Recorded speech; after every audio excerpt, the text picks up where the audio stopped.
Xo'p, tasavvur qilamiz, bizda devorda kvadratnikdan kabel shunday holatda chiqib turibdi. Endi buni shu kabellarni ochish albatta qiyin bo'ladi. Hozir menda tayyor turibdi. Xo'p, bizda pulchator, ya'ni o'chirib yoqish bor. Xo'p, buni qanday qilib ulaymiz? Demak, ochamiz. Buni qo'rqmasdan, ehtiyotkorlik bilan ko'taramiz, tortamiz va o'zi bu ajraladi.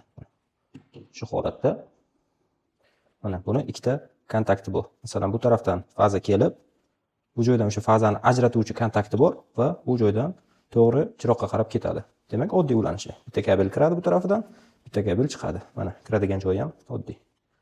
Masalan, bir tarafdan kirsa, bu tarafdan chiqib ketadi.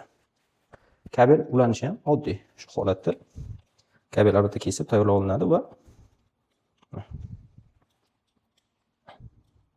demak, shu joyga tiqiladi va yuqorida bo'ladi.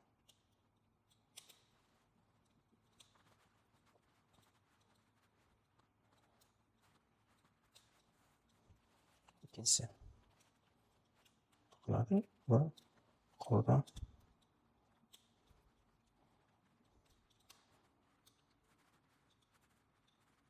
eng muhimi tekshirib ko'rishimiz kerak. Hech qanaqa slab kontakt bo'lmasligi kerak.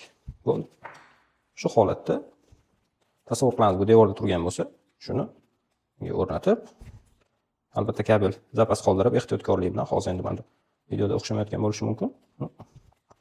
Umumiy devorlar mana shu holatda ulanadi va bu boshqacha podrazitnik bo'lishi ham mumkin.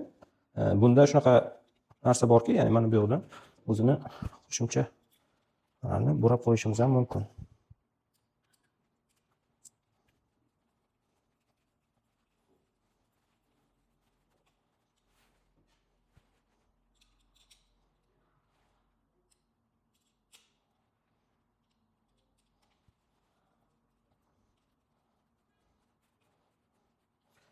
Bu boshqacha podrazitnik bo'lishi ham mumkin. Bunaqasi bo'lmasa ham hech bundan tashqari buni o'zi asosiy qotiruvchi joyi bo'ladi. Yani mana bu ikkidan ochsak, bu ikki tarafga qisadi va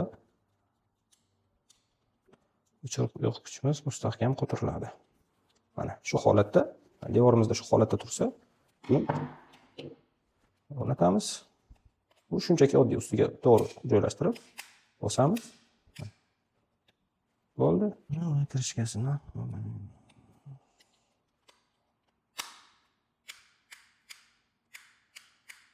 tamam.